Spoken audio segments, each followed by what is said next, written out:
आशीष, देश गुस्से में है, काफी गुस्से में है।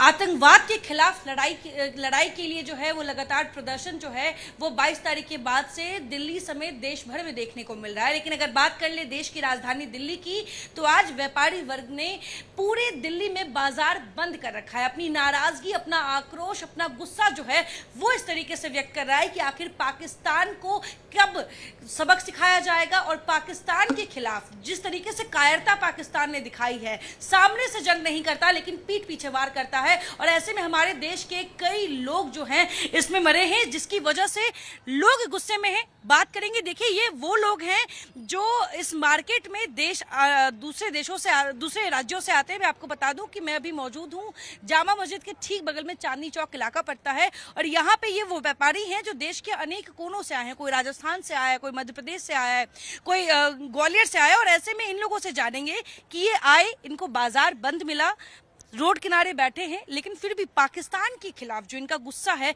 वो जानेंगे। भाई साहब, नाम क्या हुआ आपका? मेरा नाम अक्षय।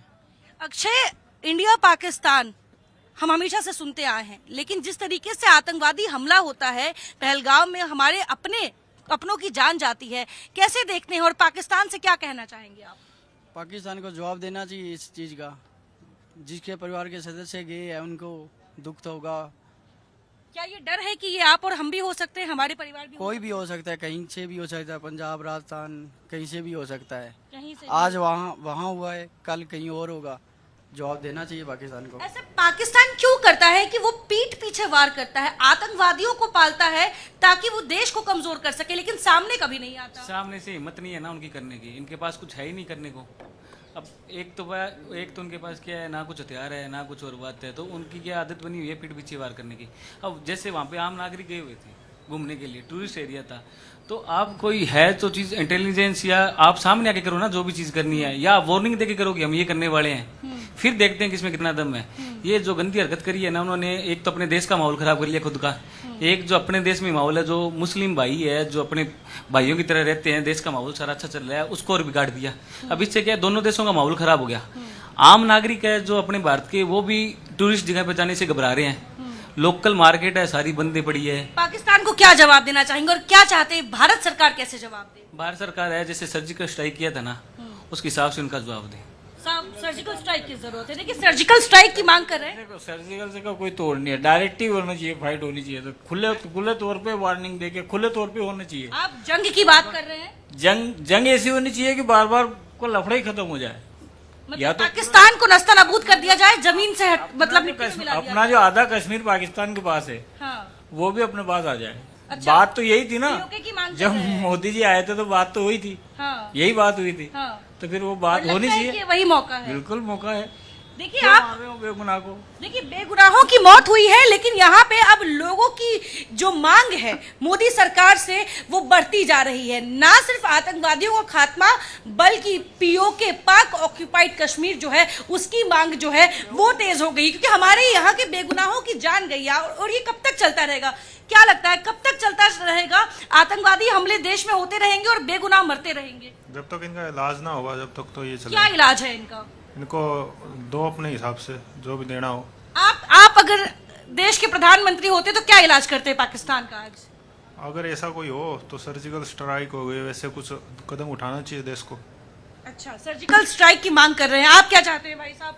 हम ये चाहते हैं जो मोदी जी कह रहे हैं बहुत अच्छा कह रहे हैं, वो अपने हमें पता है जो निर्णय लेंगे सोच समझ कर। जी बिल्कुल, लोगों का गुस्सा समझ में आता है। आयुषी, आपके पास वापस लौटेंगे, पलक के पास चलते हैं जल्दी से एक रिएक्शन के लिए, उसके बाद पैनल के गेस्ट का रुख करेंगे। पलक, दिल्ली में अभी क्या अपडेट है? दिल्ली अगर पहलगाम मामले को देखें, क्योंकि पाकिस्तान ने जिस तरह से रिएक्ट किया है, ये रिएक्शन स्वाभाविक तो नहीं है। बिल्कुल, और विवेक आपके सवाल का जवाब देने से पहले एक बड़ी अपडेट जो है वो दर्शकों को दे देते हैं। कुछ देर पहले हमने दर्शकों को ये अपडेट दी थी कि एलजी मनोज सिन्हा के साथ जो है डीजीपी की मुलाकात हुई है। यहाँ पर हम कह रहे थे कि पाकिस्तानी जो यहाँ पर नागरिक है उन्हें वापस भेजने के लिए तो इस मीटिंग में चर्चा हुई है, लेकिन जम्मू कश्मीर पुलिस को भी इस वक्त हाई अलर्ट पर कर दिया है। OGWs के जितने भी नेटवर्क है कश्मीर में, साउथ कश्मीर में और साथ ही नॉर्थ कश्मीर में, उसको लेकर अब तलाशी अभियान जो जो है वो तेज कर दिया गया है, क्योंकि अब तक कई सारे लोग जो है, कई गिरफ्तारियां जो है वे हुई हैं, लेकिन इस बीच आपको बता दें रेड जो है वो लोकल जितने भी घर है वहां पर भी रेड जो है वो जम्मू कश्मीर पुलिस की तरफ से जो है वह की जा रही है। इसे हम इससे जोड़कर विवेक देख सकते हैं कि कुछ देर पहले ही एलजी मनोज सिन्हा के साथ जो है वह आर्मी चीफ ने मुलाकात की थी और वहां पर भी OGWs को लेकर, नेटवर्क को लेकर भी चर्चा जो है वह हुई थी। उसके बाद जानकारी ये भी मिली कि इस मीटिंग में एक तरफ किस तरह से पाकिस्तान को जवाब देना है उस पर तो चर्चा हुई है, लेकिन ये भी अपडेट मिल रही है हमारे सोर्सेज से कि इस बैठक के अंदर, इस मुलाकात के अंदर जो OGWs का नेटवर्क है, जो स्थानीय लोगों से सपोर्ट मिल रहा है, उसका भंडाफोड़ करने के लिए भी, उस पर भी कार्रवाई करने के लिए इंटेलिजेंस के सहारे लोकल जितने भी घर है, जितनी भी गलियां हैं, अगर हम बात करें साउथ कश्मीर और साथ ही नॉर्थ कश्मीर की, क्योंकि देखिए ये बिल्कुल ये बार बार ये बात कही जा रही है पलक की बगैर OGW के इस अटैक को कामयाब बना पाना उनके लिए संभव नहीं था। और जैसा कि अभी हम बातचीत कर रहे थे, रमन भी हमारे साथ थे, जैसे कि रमन ने भी बताया कि इतनी जल्दी 20 तारीख को वो इलाका खुलता है और 22 को अटैक हो जाता है। पर्यटकों को निशाना बनाया जाना था आशीष, ये तो तय है, लेकिन इतनी जल्दी बिना सूचना के, बिना OGW के, बिना ओवरग्राउंड वर्कर के ये तय कर पाना कि किस जगह अटैक करना सबसे आसान होगा, सबसे मुफीद होगा और पर्यटकों को आसानी से निशाना बनाया जा सकेगा। रोड मैप मौजूद होगा, ऐसा नहीं होगा, पूरा रोड मैप मौजूद होगा, कितने लोग वहां पर मौजूद होंगे, सारी जानकारी, इंफॉर्मेशन कितनी फास्ट और ये कि सुरक्षा बलों को ऊपर आने में 1.5 घंटे से 2 घंटे का वक्त लगेगा, ये सारी जानकारियां उनके पास होगी। और वही मैं आपको बार बार कह रहा हूं कि 20 तारीख को वो जगह खुलती है और 22 तारीख को हमला हो जाता है। ये पूरा टास्क कंप्लीट करके हमला कर देते हैं, एक्सरसाइज कंप्लीट करके। हमारे साथ 2 बेहद खास मेहमान जुड़ रहे हैं, major general SVP Singh, defence expert, और डॉक्टर PK मिश्रा, पूर्व ADG BSF, डिफेंस एक्सपर्ट। आप दोनों मेहमानों का भी बहुत स्वागत है, सारे रिपोर्टर्स हमारे साथ बने हुए हैं। लेकिन सबसे पहले मैं major general SVP Singh sir का रुख करूंगा। सिंह सर, अभी तक के हिसाब से क्या लग रहा है आपको, भारत का एक्शन, पाकिस्तान का रिएक्शन, क्या एक जंग की तरफ जा रहे हैं हम? देखें, जंग की बात तो सब कर रहे हैं, देशवासी, बट सिचुएशन जो लीडरशिप और सरकार उसको नापेगी, उसी मुताबिक आगे कदम बढ़ाए जाएंगे। जंग पे जाने के लिए बहुत चीज़ों को काबू लाना पड़ता है, पर इस समय जो मैं बताता हूँ कि जो हमारी सरकार ने एक्शन लिए हैं वो बहुत पॉजिटिव और पाकिस्तान को एक कंट्रोल में लाने के लिए लिए गए हैं। सबसे उच्चम जो एक्शन लिया गया है वो है इंडस वाटर ट्रीटी को इस समय के लिए सस्पेंशन में रखना। इससे उनको चोट लगी है, चोट मटेरियल टर्म में नहीं लगी कि पानी बंद हो गया, ये नलका नहीं है, पर चोट लगी है साइकोलॉजिकली, क्योंकि आने वाले समय में क्या होगा वो डर पैदा हो गया है। खास करके इसका इफेक्ट पंजाब और सिंध में पड़ेगा, जहाँ पे पानी की कमी अभी भी है। और क्यों है पानी की कमी वहाँ पे? सबसे पहले उनकी मिसमैनेजमेंट है, मिसमैनेजमेंट, वाटर मैनेजमेंट उनकी बहुत ज़्यादा है। कराची जैसे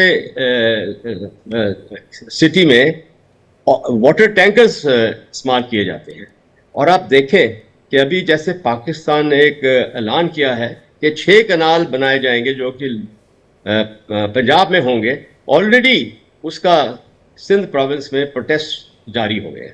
तो मैं समझता हूँ कि ये एक बहुत पॉजिटिव एक्शन रहा है। यस, अगर बाकी हम देखें, बॉर्डर, बागा बॉर्डर बंद करना, मिलिट्री अटैचीज वापस करने, एम्बेसीज का स्ट्रेंथ कम करना, वो वीज़ाज को रद्द करना, सिटीजन्स को वापस भेजना, ठीक है, वो एक तरह का होस्टाइल एनवायरनमेंट है जो पैदा हो रहा है, और उससे सारे दोनों साइड के मुल्क के जो देशवासी हैं वो काबू रहेंगे। परंतु पाकिस्तान का हम एक्शन देखते हैं। उन्होंने क्या किया है कि एयर स्पेस बंद कर दी। उसमें क्या है, इमीडिएटली भारत के ऊपर असर पड़ेगा। और टाइम टू टाइम जब भी हमारे कुछ किस्से हुए हैं, पाकिस्तान सबसे पहले एयर स्पेस बंद करता है, क्योंकि पश्चिम डायरेक्शन में जब हमारे हवाई जहाज जाते हैं, हमारे जो लोग जाते हैं, वो पाकिस्तान को ओवरफ्लाई करते हैं। तो उसमें क्या है कि यस, हमारे रेवेन्यू में लॉस होना है, एयर फेयर्स बढ़ेंगे तो थोड़ी इकोनॉमी में हमारे पे असर पड़ेगा, पर भारत की जो इकोनॉमी है ये सब अब्जॉर्ब कर सकती है। और दूसरा है कि जो उन्होंने एक्शन लिया है, शिमला अग्रीमेंट, ये काफ़ी हंसने वाली बात है कि शिमला अग्रीमेंट को वो कैंसिल करना चाहते हैं, बेशक रद्द करना चाहते हैं, उनको क्या मिलेगा उससे? देखो, जो उनको मिलना था उस समय 93,000 प्रिजनर्स चले गए वापस, 13,000 स्क्वायर किलोमीटर्स का इलाका उनको वापस किया गया था, वेस्टर्न पाकिस्तान जो था उस समय वहाँ का। और जो सीज फायर लाइन गिनी जाती थी इंडिया पाकिस्तान की, जो जम्मू एंड कश्मीर के एरिया में, उसको एक लाइन ऑफ कंट्रोल बनाया गया। और वो लाइन ऑफ कंट्रोल ये रहा कि eyeball to eyeball deployment रहेगी, और उसको कहा जाता था कि no war no peace deployment है, एक दूसरे के ऊपर कड़ी नजर रखेंगे, पर उसको बदली नहीं करेंगे, वो लाइन को बदली नहीं करेंगे फिजिकली। अभी क्या होना है कि पाकिस्तान का इसमें नुकसान है, अगर ये रद्द हो जाता है तो जो लाइन ऑफ कंट्रोल है, भारत के हाथ अभी खुल गए, आप अपनी बॉर्डर को आगे बढ़ाएं। वो लाइन ऑफ कंट्रोल नहीं है, सीज फायर लाइन में नहीं है, अभी हम अपना वहाँ पे इंटरनेशनल बॉर्डर आगे लेके जाएं। और इसमें मैं समझता हूँ कि सबसे पहले फूल मिलती है पीओके, जो कि एक सरकार का मकसद है कि पीओके को वापस हमने लाना है अपने देश के अंदर जी। तो मैं समझता हूँ कि ये पाकिस्तान को ही इसकी हानि हो रही है जो उन्होंने ऐसा एक्शन लिया है।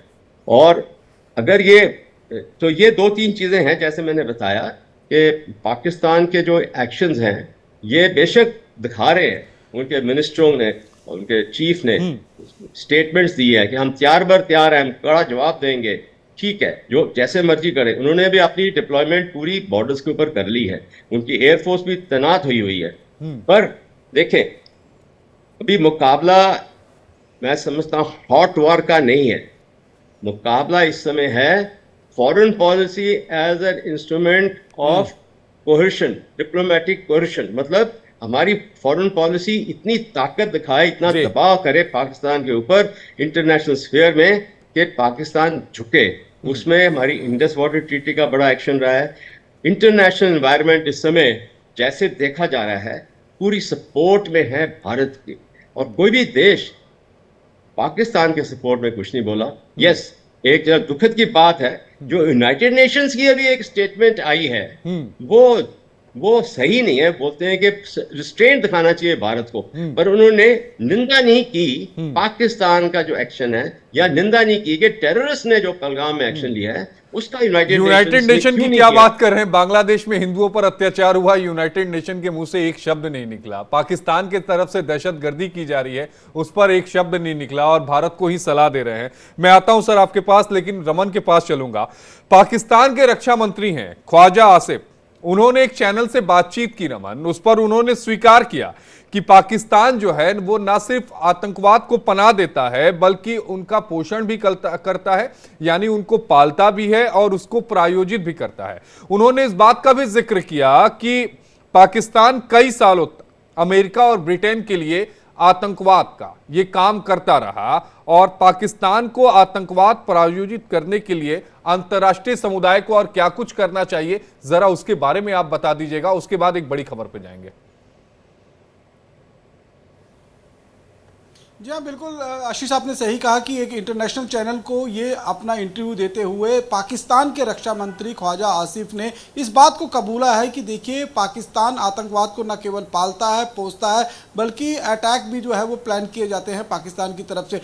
जब उस न्यूज़ चैनल के एंकर ने उनसे ये सवाल पूछा तो उन्होंने अपने जवाब में कहा कि देखिए, पिछले 3 डिकेड से यूरोप के लिए भी पाकिस्तान जो है वो यही करता आ रहा है, यानी कि पाकिस्तान खुलेआम अब एक ऑफिशियल मंच से जो है इस बात को स्वीकार कर रहा है कि पाकिस्तान जो है वो आतंकवाद का जननी है, और यहीं से आतंकवादी बनने की शुरुआत जो है वो होती है। चाहे वो यूरोप के खिलाफ या फिर यूएस के खिलाफ जो आतंकवादी घटनाओं की शुरुआत हुई थी, वो भी कहीं ना कहीं पाकिस्तान से ही उसकी शुरुआत हुई थी, और अब भारत के खिलाफ जो आतंकवादी घटनाएं हो रही हैं वो भी पाकिस्तान की धरती का इस्तेमाल करते हुए हो रहा है। ये पहली बार ऐसा नहीं है कि पाकिस्तान के रक्षा मंत्री ने इस तरीके की बात को कबूला। आपको याद होगा कि परवेज मुशर्रफ जब पाकिस्तान के आर्मी चीफ थे, उसके बाद वो प्रेसिडेंट बने। प्रेसिडेंट बनने के बाद जब उनका प्रेसिडेंट की कुर्सी चली गई, तब उन्होंने इस बात को कबूला था कि कारगिल में जो घुसपैठिए आए थे, जिनको पाकिस्तान ने कभी ये नहीं कबूला था, जिनकी शवों को भी जो पाकिस्तान ने स्वीकार करने से इनकार करते थे। एक बड़ी खबर आ रही है रमन, आपका रुख करेंगे। बड़ी खबर, ब्रेकिंग न्यूज दर्शकों को पहले बता दें। बड़ी खबर ये आ रही है, पहलगाम आतंकी हमले को लेकर पाकिस्तान की नई करतूत सामने आई है। शहबाज सरकार ने संसद में प्रस्ताव पास किया है। आतंकी हमले में कोई भी हाथ होने से साफ साफ इनकार किया है। साजिश में शामिल होने के सभी आरोपों को नकार दिया है। बड़ी खबर आपको बता रहे हैं, बड़ी खबर यह है कि आतंकी हमले में किसी भी तरह से हाथ होने से साफ इनकार किया है। यह बहुत बड़ी बात है क्योंकि पाकिस्तान जो है वो लगातार ये कह रहा है कि उसने पहलगाम हमले से कोई लेना देना नहीं। नासिर हमारे साथ जुड़े हुए और रमन भी हमारे साथ जुड़े हुए। पहले रमन का रुख करेंगे फिर नासिर के पास जाएंगे। रमन, एक छोटा सा रिएक्शन आपसे, क्योंकि नासिर हमारे साथ जुड़ गए। नासिर श्रीनगर से जुड़ गए। नासिर, पाकिस्तान के संसद में प्रस्ताव पास किया गया और पहलगाम हमले के आरोपों से इनकार किया गया है।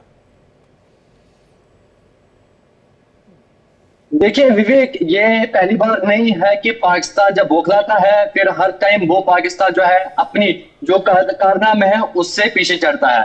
जब भारत ने उनको कल दो टोक अल्फाज में कहा कि जो भी इस घटना के पीछे है उनको जो है कड़ी कड़ी सजा मिलेगी, उसके बावजूद पाकिस्तान बौखलाया हुआ है और आज ये कहा कि हमें इस अटैक से कुछ भी नहीं। इससे पहले अगर आप देखेंगे 4-5 दिन पहले जो है जनरल आसिम मुनीर जो है उनकी अगर आप देखेंगे कि क्या स्पीच उनकी थी, और उसके साथ साथ जो सैफुल्लाह कसूरी है उनकी स्पीच आप देख लीजिए, उसके साथ साथ जो prime minister of Pakistan Kashmir के उन्होंने कल वीडियो में खुद एडमिट किया कि जब हमारा हाल ऐसा होगा हम दिल्ली से लेकर कश्मीर तक यही हाल करेंगे।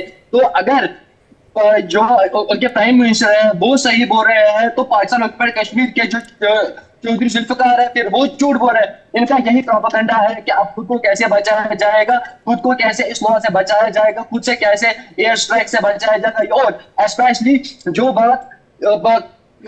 बात यहाँ से गई, कश्मीर से गई या दुनिया के कोने कोने से गई कि आतंक को जो है खात्मा करना, जड़ से बाहर निकालना, उससे पाकिस्तान पूरी तरह से बौखलाया गया है। यहाँ पुलवामा टेरर अटैक की बात करके तब भी पाकिस्तान जो है पीछे हट गया था, लेकिन उसके बाद ही जैश ए मोहम्मद जो एक आतंकी है जो जिसने उस घटना को अंजाम दिया, उसने भी एक वीडियो खुद रिलीज किया है अटैक करने से पहले। उस टाइम भी पाकिस्तान का यही मतलब है कि अब हमारी इज्जत जो है वो चली गई है, अब हम आतंकी है, अब हम कैसे दूसरे देशों को मुंह दिखाएंगे। इससे वो जो है ऐसे रेजोल्यूशन या ऐसी बात ऐसी स्टेटमेंट जारी करता है। लेकिन पाकिस्तान की आवाम भी जानती है जितनी बात हमारी हुई